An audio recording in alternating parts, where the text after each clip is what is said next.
San Diego. We are here yet again for another wonderful, deeply enlightening episode of Under Contract. And as always, I am game to interview individuals that make a difference in your life. And, you know, for all intent and purposes, you know, a contract is a contract, right? Whether it's with yourself, your diet, your business, your partner, in the real estate sense, they're commitments that you make to yourself. And today we are going deeply personal. As I interview one of my dear friends from way back in the day, and he also happens to be a fellow real estate agent, so he's a colleague, as we interview him about the recent loss of his beloved wife. And what prompted me to bring him on today was because I've been watching him as he heals. And his healing journey is nothing short of extraordinary. And why do I say that? Because the hearts that he's touching along the way, whether it be in his community or his immediate tribe or his family or a stranger, he's touching so many hearts through his pain, through his loss.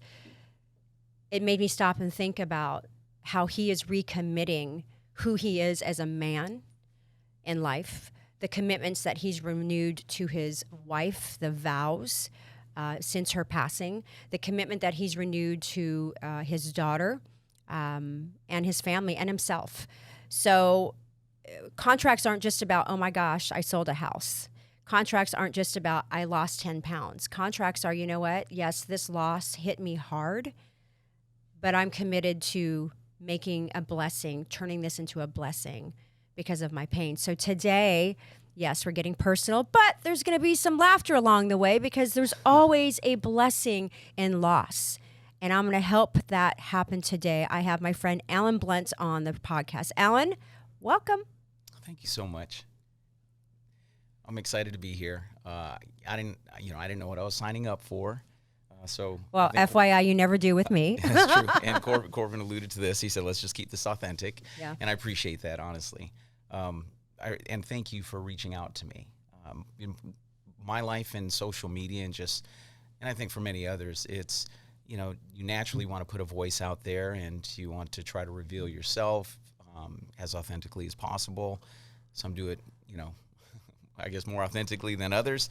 But nonetheless, for me, it's always been about just trying to create community and relationship, and that ties back to my growth with Orange Theory Fitness and the community we created there. But, as I ran into, these recent events with losing Yachty, it was almost part of a natural progression for me to find comfort and healing and with my community, with the audience that I have and that, I hopefully can continue to grow, because I am seeing that there are a lot of people being positively affected by just witnessing what I'm sharing. And what I'm sharing is not motivated by anything other than my own personal healing. This has been and continues to be, and I'm sure will continue to be, a very challenging journey that I know, countless others are experiencing and living through also. So if I can help in any way, help bridge the gap for the sense of loneliness that I know I experience as I'm going through this, down this path, that's a huge reward. And almost I feel a responsibility that I have to put out there. So I will continue to authentically share. And when you invited me to be here, I saw that as simply another opportunity, another channel to hopefully touch another audience. Yeah. And help. There's so many, let's unpack that for a second. There's so much in what you just shared that is so poignant. And the first thing that I love about what you said is A, the transparency, and B, I'm a real big believer in sharing your story, because not sharing your story would be selfish, right? But the fact that you are remaining true to yourself and authentic and sharing your journey, someone on the outside, because you've been very authentic on your social media platforms about this journey, which, as we all know, social media is a blessing and a curse, right? But you have just straight up said, hold up, I'm just going to therapize with all of you. Mm-hmm. And I don't know if you're an audience or not, but I'm therapizing. And I'm going to, whether you are in it with me or you're just kind of randomly watching, but I'm going to therapize and use it. And you've done that in such a way that the relatability just goes up, right? The fact that you're identifying with people who are on the other side, and we don't know who's watching. We don't know whose life you're influencing, and that's the power. You are changing someone's life just because you are sharing your day-to-day, hey guys, today was hard, and it continues to be hard. But you share that not because of what could be perceived as, hey, you know, let's just look at me. It's, hey guys, I just lost someone very close to me, my wife, not because I want it to be about me, but because I want you to hopefully heal because of what I'm going through. Let me help you heal as I'm healing.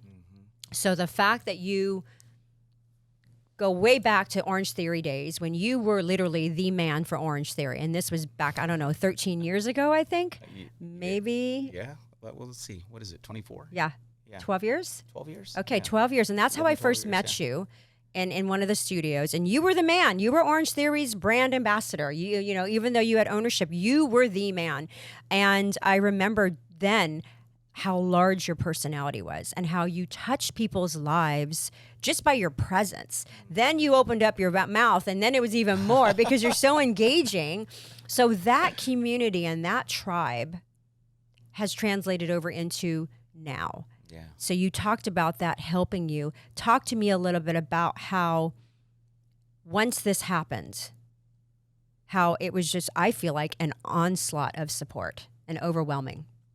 Oh, yeah, absolutely. And it wasn't anything that I even tried to measure or was interested in measuring. It just was apparent. And, you know, that was the benefit of having spent years of just truly caring about, about the people that I've interacted with, And when I say interact with, I'm not talking about just having this intention to try to build some long-lasting relationship. It's just, in the simple, the passersby, the high fives, the smiles. So even without the verbal communication, there is so much that can happen in an interaction. And that mattered to me. And since the very beginning, since, this even precedes Orange Theory, this is just me. Mm-hmm.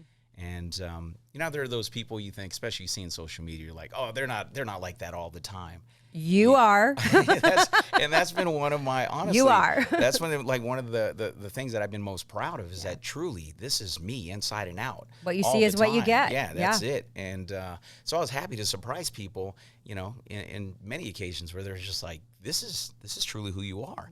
Mm-hmm. And, they came to really appreciate it.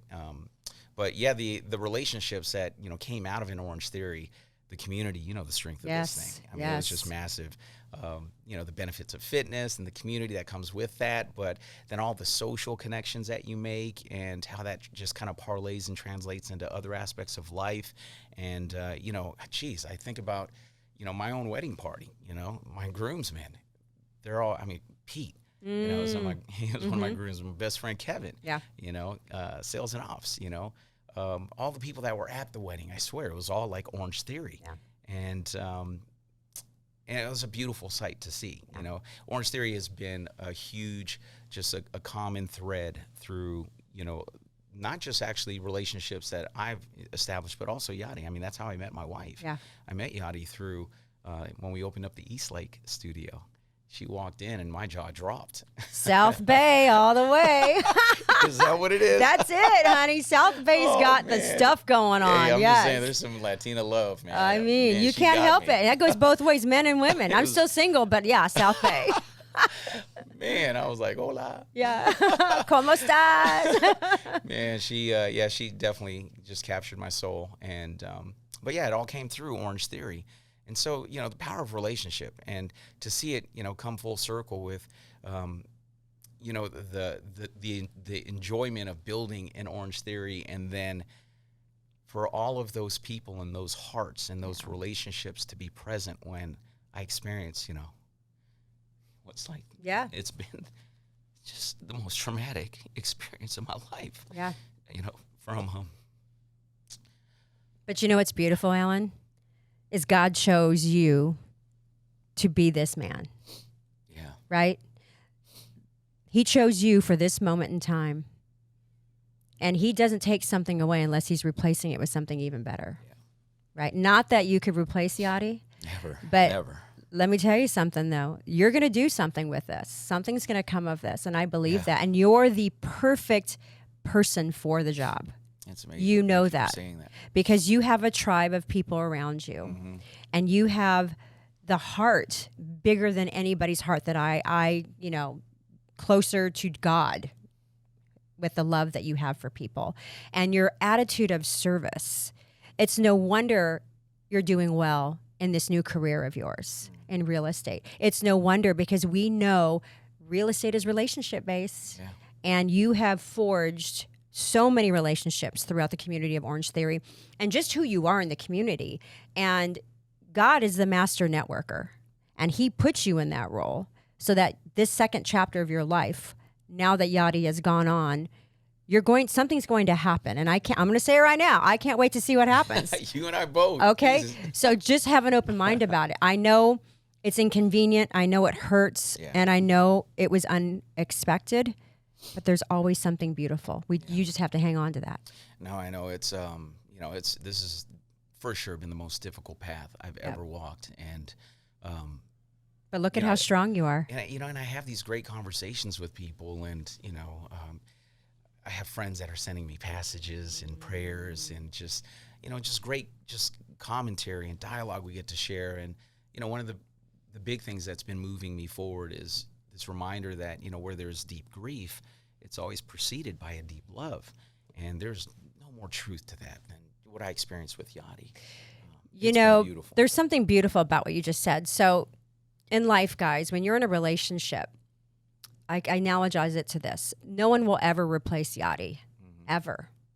And I analogize it to this. When you date someone in life and they are divorced and they have children, if I were entering that man's life as someone that he was now, in a relationship with, I will never be their mother. I just want to be a good friend to them and a good role model to them.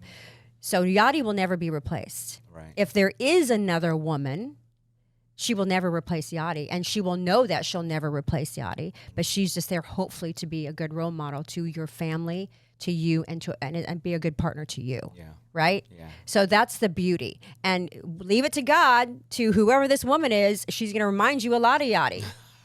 Yachty, yachty, yachty, body, yachty, yachty. Right? So she might be a little Eastlake girl again. Oh, wow. You never know. Hey. Right? No judgment. I will just So, live my life. Let me ask you this, and I know this is probably going to tug at your heart a little bit. How are you doing? It's, I feel like I'm doing well. And I say that with a high level of confidence because I know the people that are around me. I know the God that I favor. I know what I'm capable of. I understand the power of choice as well. And just amazing family, So I feel pretty good in terms of knowing I'm equipped to take on, what will come and what I'm currently experiencing. That's not to say it isn't hard, of course. Like I just mentioned, this has been the most difficult path I've ever walked. But when people would ask me before, I would say, I'm taking this day by day, or in fact, that's what they would say to me. I understand you're taking this day by day. And honestly, it's like hour by hour right now. Minute by minute, my friend. Yeah, in some cases, minute by minute. I mean, I do look forward to the time when I can confidently say it's day by day, or maybe month by month, or when I don't even have to respond in that way. But right now, there is a sense of, again, in being transparent, that this is tough. And I go from feeling great one moment to, all of a sudden just crumbling. Yeah. And, I've always been a social creature. And so even when I was with Yachty and we're at the highest levels of our happiness, and she kind of despised me for this, but I would always want us to be around others. Like I'd want to be around just in an ambient environment, just like where there's just social life happening, noises, things. And life is happening. And I love that setting. And so here I am now in experiencing her loss. And there are moments when I find myself alone, like physically alone. And that scares the hell out of me, and I guess I don't want that to be interpreted as, you know, Alan's just not capable of being alone, and you have to be willing to stand alone and be alone. I view it as more of, you need to know who you are and where your weaknesses lie and where your strengths lie. Boom. And I have an incredible weakness in, especially being in this dark stage of my life in this difficult season. It doesn't make sense for me to just, you know, isolate myself, especially when I have so many people around me that want to give. That love you. Yeah, that Yes, love me. And, yeah. you know, shame on me for, you know, trying to prevent that from happening and, Right. and cut off their opportunity to also lead with their servant's heart. Right. You know, so I want to reciprocate all of that Well, too. the good news for you, Alan, and for anybody else is there are no rules on how one should heal. Yeah. And if you feel that that's what you need to do for a moment in time, that's not your story. That's simply a chapter, right? And when you're ready to re-engage and emerge, it's almost like when, you know, when a cocoon is, you know, cocoon's dark. Before a butterfly is a butterfly, it's in a dark space. Yeah. Right? You can't see any light, and it's still forming inside that cocoon. And then when it emerges, it's this beautiful monarch butterfly, right? So you're probably, and it's okay to go within and to be alone and to feel alone and to process what you're processing, because there is no right or wrong way. We grieve differently. But then it makes you realize when you do interact with your tribe and your community that, oh my gosh, I'm so glad that I took that time. I'm so glad that I took these moments, and it has nothing to do with you fearing being alone, because guess what? It's okay. Doesn't matter what it is. It's okay, because we're all different, right? So you've got this community, you've got this tribe. Walk me through what you've learned through this journey now about yourself and about how important family is. You already knew that. Family, community, because you've already had the community. So what have you learned through all this about Alan? Well, first, what I just said, and identifying, you know, a weakness and being alone and understanding that and embracing it. But also, you know, when I think about the relationships and this community that surrounds me, it's always been an enjoyment and, you know, this gratitude for just, you know, having this positive experience, like consistently positive, and just a place that I can always just kind of lean into, you know, and find comfort and reward. But given this whole experience, what I'm learning now is how truly important it is. Not just it's not just a good time, you know, and not just a safe, you know, place or space. This is, I think it's critical for the human relationship to create, you know, create tribes, to create friendship That are safe. family, That are safe safe, yeah. spaces. And again, family is not just blood. I'm talking about, you know, the ones that we really choose, the ones that choose us. Yeah. You know, the ones that go beyond tolerating our presence. Yeah. The ones that celebrate us all the time. We want to have that because it's necessary in this life, because tragedy will fall upon every single lap on this planet at some point. And God never said it would be easy. He Right. never said that we'd be void of trials. We all have them, but guess what? He goes before you, and he's right next to you. So I see a critical need for relationship, and it's just necessary. Yeah. It's necessary to build relationships. It can't just be for the sense of enjoyment. Yeah. What have you learned about your resiliency? Well, I'm still here, Yeah. and again, in all transparency, this is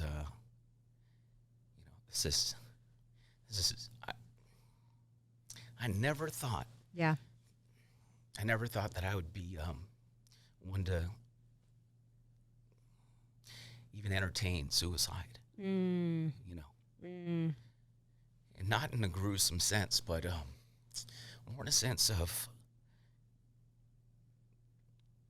you know, questioning my purpose and losing her. Yeah. I had so much dedicated and built and intertwined with her. Yeah. That her being pulled away was just very confusing. Confusing, and you know, made me question pretty much everything. Yeah. So that was a tough thing to have to try to process. Yeah.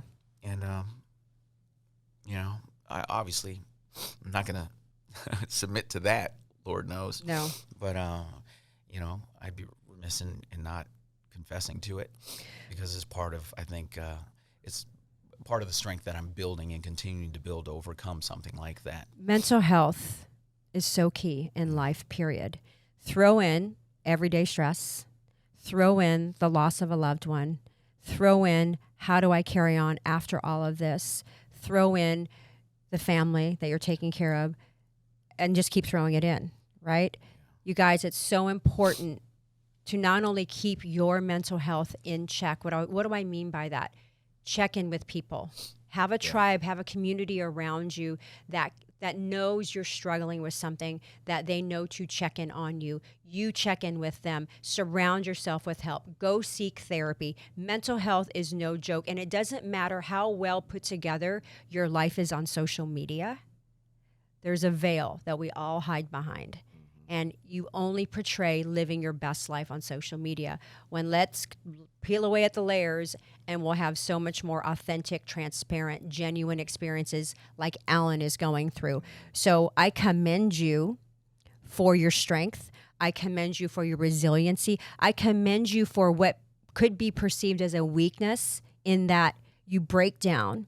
You are alone. You feel like you're alone. These suicidal thoughts don't escape anyone. I'm sorry. No one's exempt. It doesn't matter what you're going through. But yet you're here. You have a purpose. You have a calling greater than you. And I see so much in you, Alan, even when we first got on the phone after this happened, and I am championing you behind the scenes. I'm like in the bleachers at the soccer game, that soccer mom screaming, right? And I just see so much for you, and I know it's hard right now, but God couldn't have chosen a stronger soldier. Well, I'm grateful, and that's why I continue to give shout outs to just my circle, the people that have continued to show up for me. And, I think that's the benefit of just being transparent. Yeah. Like you said, that veil we hide behind, I kind of rip that thing away. Yeah. And I'm just like, look, this is me. Yeah. And all its rawness. And this is going to be just a very, very hard journey. Yeah. And I know there are other people that are walking the same path. In some cases may feel it's, they're walking a harder path, and that's okay. Yeah. I just know that we have a ton of parallels in what we're, in where we're heading. And I think we can just help each other and help so many others if we're just honest about it. So true. And that's where you have to lean in on your your family and your friends. I mean, women and men are so very different in terms of how we relate to one another and how we process experiences. And I know as women, we tend to bond with one another. We talk about, our problems. We talk about how we're feeling, whereas men are a little different, right? Walk me through, how difficult was it for you? Because when you're going through something like this and you're dealing with a mental health check-in on a regular basis for yourself and for your community, how difficult was it for you, or is it for you, to reach out to friends, to reach out to your male friends, or even to your female friends, to say, hey, I need help, or I need company? How difficult is it? Because I know for me, I just pick up the phone and go, hey, let's talk. Right? But as a man, there's a little bit of a different experience there. How difficult has it been for you, or has it been? Well, I mean, I think it's going to be different for everyone, obviously. We just talked about kind of my timeline of relationship and community building, and that's not going to be the same path for, for others. So I think we all have our different, situations, but I think there are some universal, consistent things that we can consider here, and that is, number one, be honest and transparent about your circumstance, your situation, and whether you have access to a male counterpart, a tribe or community. I think in just that transparency, because let me back up, I've received so many messages. I'm talking countless messages from men. From men, hardened men that have lived, intense lives. Yeah. And have had to hold this label of I am man, I am strong like bull, you know, that type. And they've consistently told me how grateful they are for the vulnerability that I put out there, that my willingness to just openly share, because it's what they want, but they feel almost cursed, you know, that they can't do. Right. And that's sad. Yeah. Because it's this, you know, sadly, it's, I think, this societal pressure to just keep men strong like bull. And you can't show any sign of, again, emotion or vulnerability, because that's deemed weakness. Yeah. And weakness doesn't attract, you know, a spouse, so to speak. I don't know. I'd be pretty attracted to somebody if they were showing me. I'd be like, "Oh, honey, let's go talk about this." Yeah, no, but what you're talking about is vulnerability. Yes. That's what you're attracted to, not weakness, right? And I think that's the shift that needs to happen in our society. And but I've received a ton of commendation for it, and you can feel the wanting for them to have the same, and they can, right? But I think it's so there's just that. So there's this underlying, you know, issue that we all have to kind of grow past. But whether you have access to males or females, I think it starts with just being transparent about your situation, because there are people, whether they're deeply connected to you or not, they want to help. Yeah. And they can connect you with the right people and or resources. So they're all out there waiting and watching and wanting to help. Yeah. There's so many good people out there. But it's like they can't identify you unless you allow yourself to be identified. And that's kind of goes back to being vulnerable. Yeah, because that's you raising your hand saying, hey, pick me, help me, assist me. I need help. I'm in need. Yeah. But yeah, we have to be transparent. We got to be willing to raise our hand. Yeah. And I think you'll be surprised at how many people will come to your aid. People you know and don't know. That's the cool part. This goes right back to, you know, again, on social media, the power of your presence. You just don't know whose life you're influencing. You don't know who's sitting behind that veil, watching your videos that may not even be a friend of yours, but just follows you because whatever hashtag shows up on their feed. And they're watching you go through this, and you might be saving someone because of your strength and your resiliency and your vulnerability and transparency. You might be saving someone from those suicidal thoughts, right? Absolutely. I mean, again, the world is a very mysterious place. And when you throw all of this into one reel that you post because you had a bad day, that influences so many people. I'm imagining somewhere in your heart, you're feeling like a mentorship role of sorts to younger men, right? Or even men your age. Like you said, these bull kind of guys, they're looking at you through a different set of lenses now, right? A completely different set. How does that make you feel knowing that these men that wish they could be as vulnerable as you are right now aren't? How has that changed your dynamic with that friendship or with that acquaintance or that relationship? Well, it's giving me even more resolve, you know, and remaining vulnerable and accessible and transparent. I mean, I put myself out there, and I'll give my phone number out, you know, my email, whatever. If there's a community where, you know, we can come together and interact, I want to help for sure. I haven't necessarily labeled myself as a mentor at this point. I think it's going to be, I think there's just kind of a natural path that is occurring, and I will happily take that if it means helping, and that's all I want out of this, because it's, you know, there's therapy and healing in this whole thing for me, and that's where it started for me. It wasn't to try to influence or do anything more than just me be me, and I've always found support in my community. And when I say community, yes, there's social media, but there's also off social media. But ultimately, social media is just one of the fastest ways to reach so many, you know, instantly. And I'm,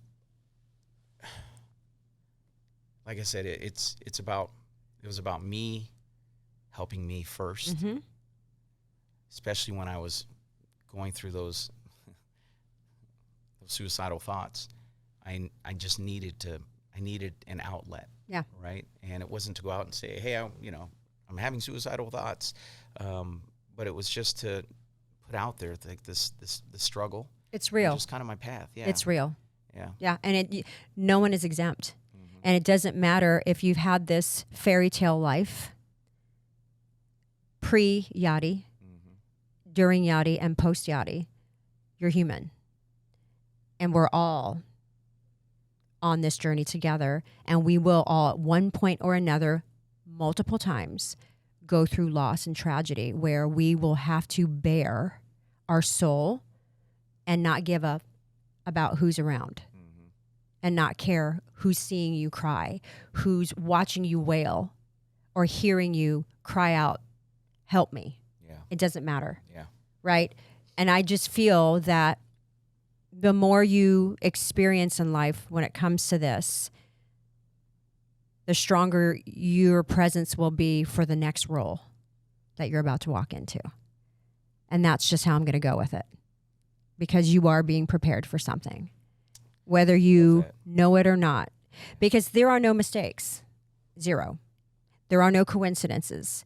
Everything is exactly as it should be, albeit awful, albeit sad, albeit tragic.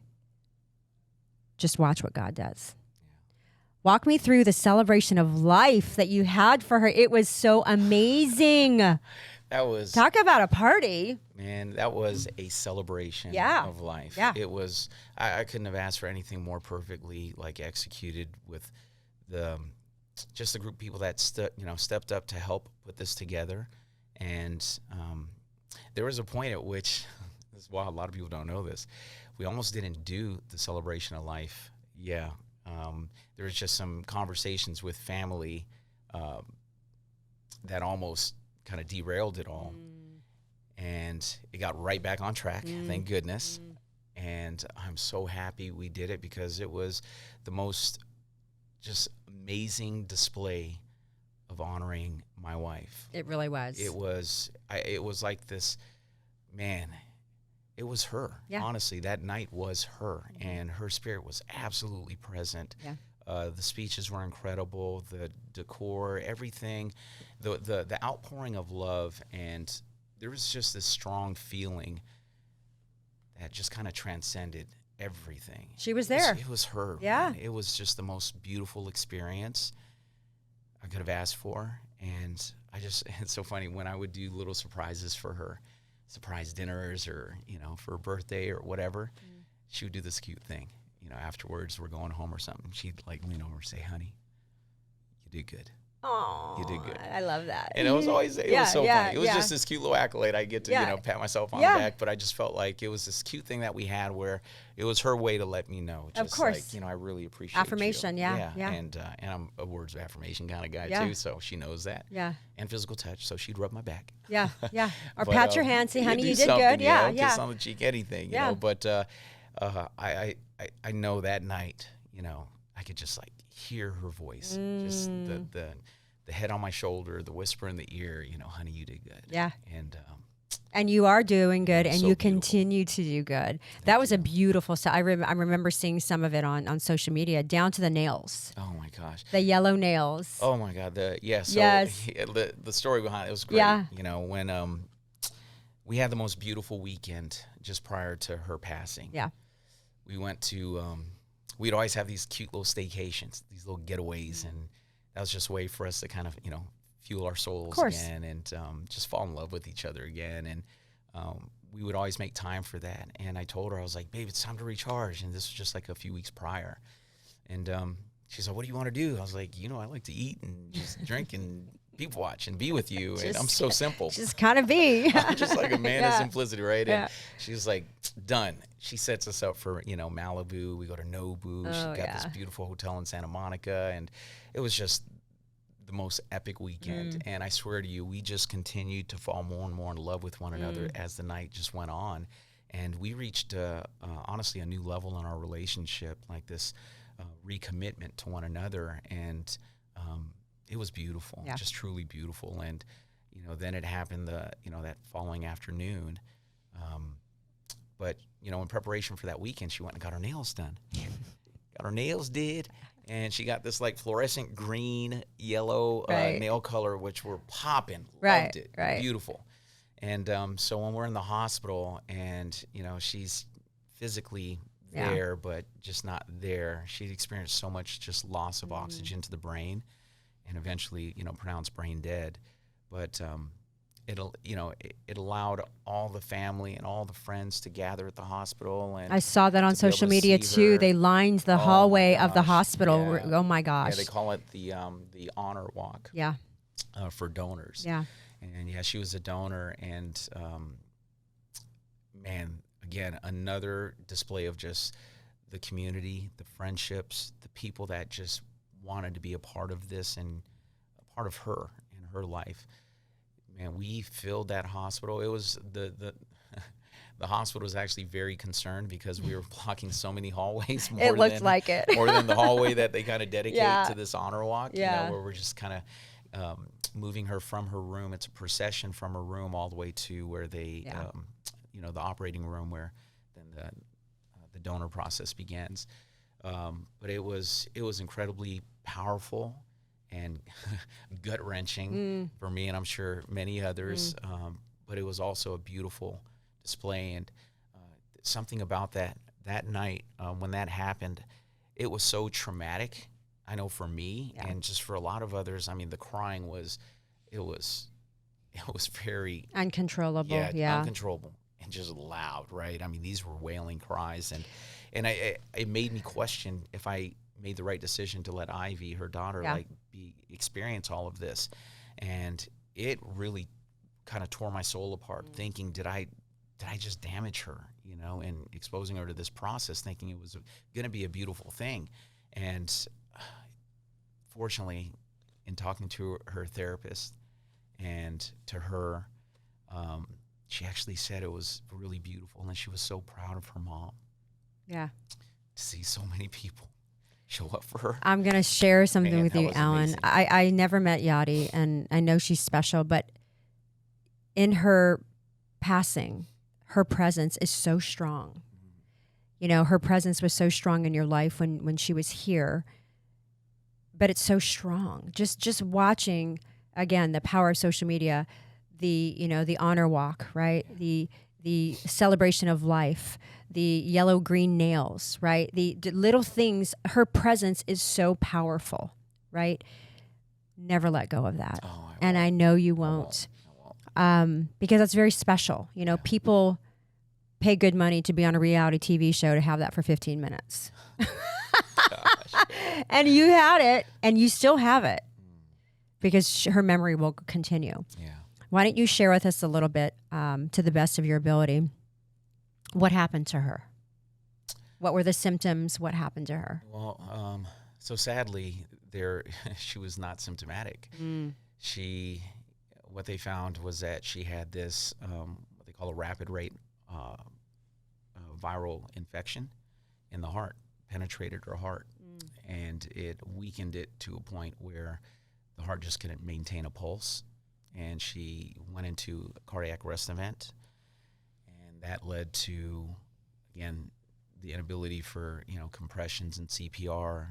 So all that time I was doing compressions on her, and her heart wouldn't catch again. In normal cases, CPR will kind of revive somebody. The heart will pick up again, and you have an opportunity. There may be mild sets of brain damage that occurs, typically in 3 to 5 minutes of just minimal oxygen going to the brain. But I was performing compressions on her for about 12 minutes before the medics got there. They performed another 13 to 15 minutes of CPR attempts and trying to revitalize her and get her heart back before they finally got her heart back.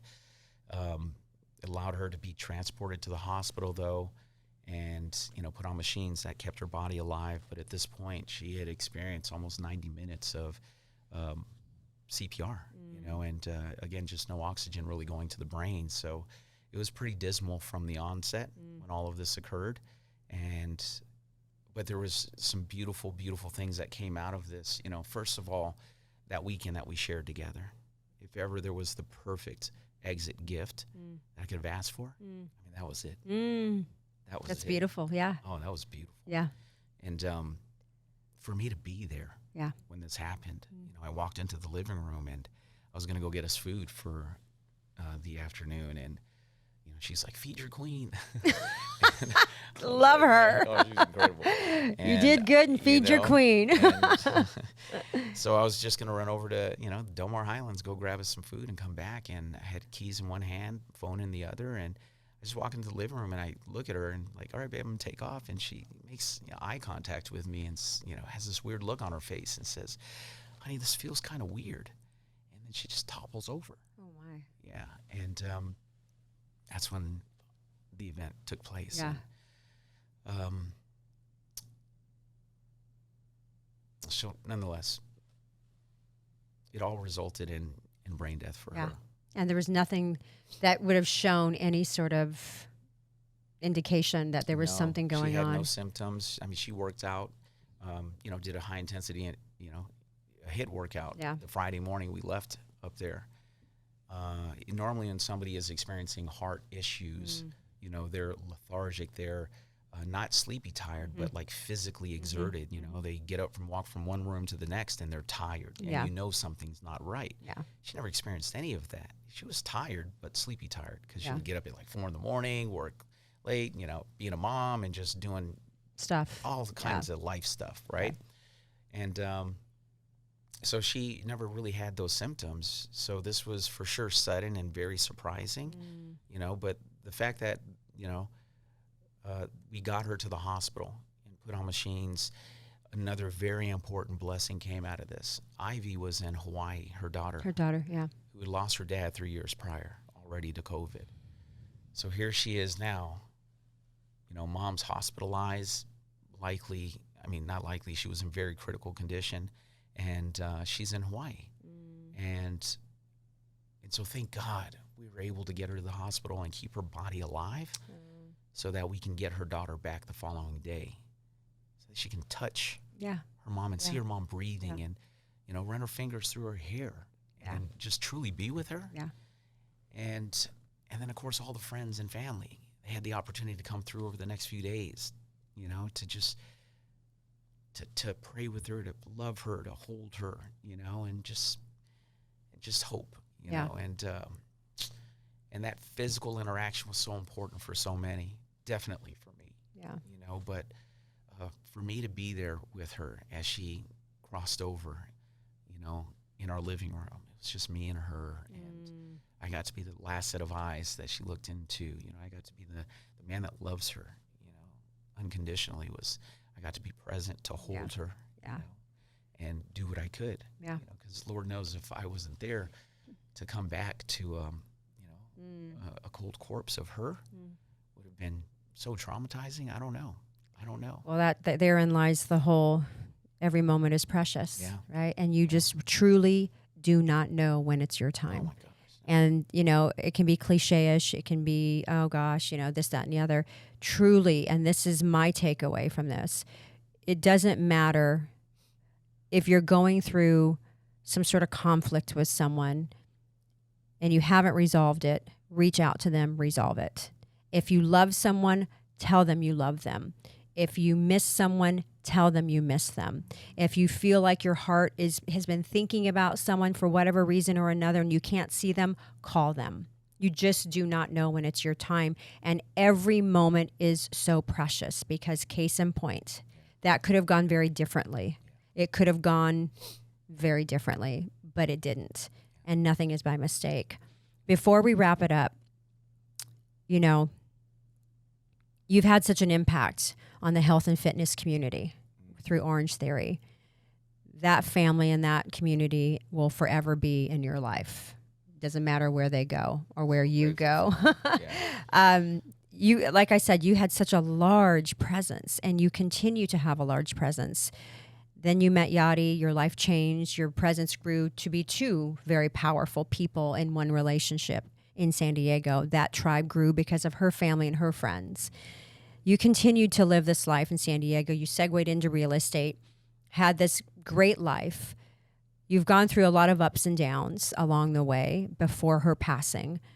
Knowing what you know now, having learned what you've learned, having experienced what you've experienced, both happy and sad, what would you advise or encourage someone out there right now that might be with someone or who have lost someone so suddenly, or someone that's in a partnership where their partner isn't doing well and they have those last moments together, right?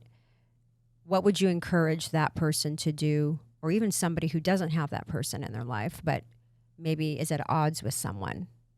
What would you encourage that person to do? Wow. Well, first, I'd want to start with just anybody in a relationship, good, bad, or otherwise.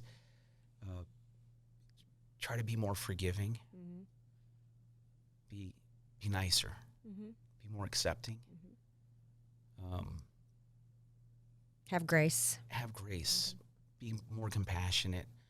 Just a little more flexible, more loving. And because I know we're all capable of doing that, just a little bit more. You know, it's kind of like that little practice of, Corbin, you can be a part of this, but go ahead, Tammy, just raise your hand. Raise your hand. Now raise your hand as high as you can raise it. Why didn't you do that the first time? Yep. Right? Yep. And it's like we're always capable of more, but we just tend to settle for things Shrink and not back. really consider what we can really produce and create. Yeah. And so for anybody in a relationship, just please try to give more, because I tell you what, with what I experienced with Yadi and now losing her, all I could do was immediately, and this is not to live in regret. I'm moving through this, of course, but it's a reality I have to work through. There's so many opportunities that I had to be with her. There were so many moments where she just asked me to sit with her on a sofa, and I chose otherwise. I'm gonna go to the room. I gotta run this errand. Honey, can you come home? Oh, yeah, I'm just going to stay a little longer with the guys. Golfing. Golf. Yeah, I mean, just, I made these conscious decisions to not be with her, when guess what all I want now? All I want is to exchange those moments, if I could, just to be with her, just to have them again. Yeah. So again, for anybody in a relationship, please, consider that and exercise that. Yeah. For anyone experiencing potential loss or loss, I have to go back again to just the strength and transparency and vulnerability. Just be open and share. I mean, you'll be surprised. Your loved one could be on their deathbed, and they may actually be the source of strength for you when you feel like they are, I don't want to say the reason for your sadness and your weakness, but it's the circumstance. Yes. That's, polluted the relationship now. But if you could just be open with it, and be honest and be humble, like live life with humility. And again, there's people that will come to your aid. They'll be there. We aren't alone. No, we are not. No one is alone. I mean, we don't get to any stage in life alone. Right. We do it together. It's a very interdependent world. So, we have to leverage that. And again, the only way to do that is if we just raise our hands and be honest about our situation. Yeah. And if you, I love that you said just reach out to people, because there are those that are in need that probably won't raise their hand. No. Right? Maybe they do this, but they don't do It's this. It's kind of like right? this. Yeah, it's this. It takes sometimes for us to push that conversation a little more and really check in and deep dive with somebody. Yeah. That's all they need is that little nudge, and then all of a sudden you find you find the person in need. Yeah. So I thank all my friends that did that with me, because for sure there were moments of resistance. I'm like, no, I'm good. Everything's fine. I'm strong. Because you're the man. You had it together. Yeah. And they saw through it, and I was nothing but grateful for it. Yeah. Well, it's, God didn't create us to be selfish. He created us to have pure hearts, to serve and to love one another like Jesus did. And every day that I wake up, because I fall short every second, and every day that I wake up, God, make me more like Jesus today. Who can I serve today? Who needs to hear, hi, how are you? Who needs to hear, thank you for showing up to work today? Who needs to hear at Starbucks, thank you, you look great today. I love your eyes. Your hair looks amazing. That dress looks so pretty on you. Who needs to hear that? We're so wrought in a society of take, and complaining, right? There's so many things we could be complaining about. But I'm reminded quickly as I drive through downtown San Diego, after complaining about something that's so inconvenient, when I see a multitude of homeless people on the street who are cracked out on something we don't even know, who have everything that they own in a shopping cart, whether it's by choice or otherwise. Or you see a man on the side of the road asking for money and he has a baby. We don't know what got them there, but we were not created to complain in life. We were created to serve one another, love one another, and be of service to one another. It doesn't matter what our differences are. Be us black, white, yellow, or otherwise. Color makes no difference. We are here to love one another. Absolutely. And there's a reason why there's such a good feeling that follows acts of service. Mm-hmm. You know, and I tell that to people, and I do this myself. When I'm in a bad mood, that's one of the things. Yeah. If I see somebody in a bad mood, I just encourage them, go do something nice for somebody else. You'd be amazed at how it affects your emotional state. And it keeps you in check, too. Like, oh, my problems aren't as bad. We're wired to do this. Yes, we are. So I'm so proud of you. I am so, so, so proud of you and so happy that you came on here today. I know it was non-traditional when I called you and I said, hey, I want you on my podcast. And here's why.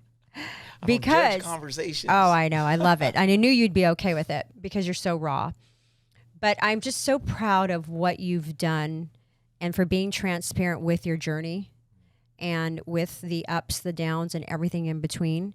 And there's no shortage of throwing in good times with you. As I watch you go through your journey on social media, you know, whether you're sitting in your car therapizing with us, which I love, or if you're out with the boys golfing, which I love, or if you're at Petco Park watching a Padre game, whatever you're doing, you are living your life. Yeah.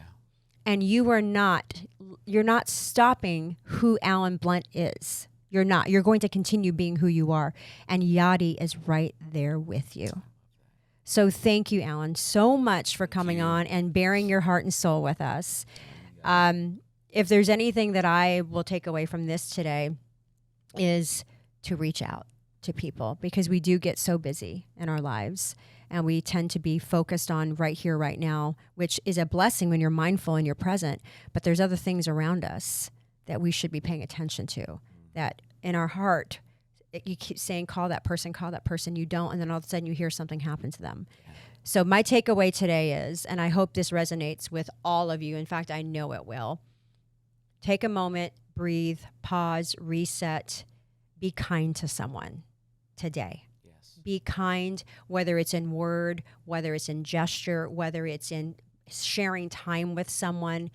Be kind to someone. Life is truly too short for us to think that everything is amazing and everything is going well. And what I've got right now, I'm on a super high. I'm making money. I'm this, that, and the other. None of that matters. A, if your health goes away. B, if you lose your best friend, your wife or your husband or your partner. Or C, all of the above. So stay present, stay mindful. Alan, thank you so much. My audience is going to love this. Thank you so much. Yes. You guys, as always. Thanks, Corbin. Yeah. Corbin, my man behind the camera, making us look good because I got to go down to East Lake. Was that the flawless filter? On Instagram. Don't put that on me. Have a great day, guys. As always, we love coming to you with different episodes under contract. We will see you on the other side. Peace out, San Diego.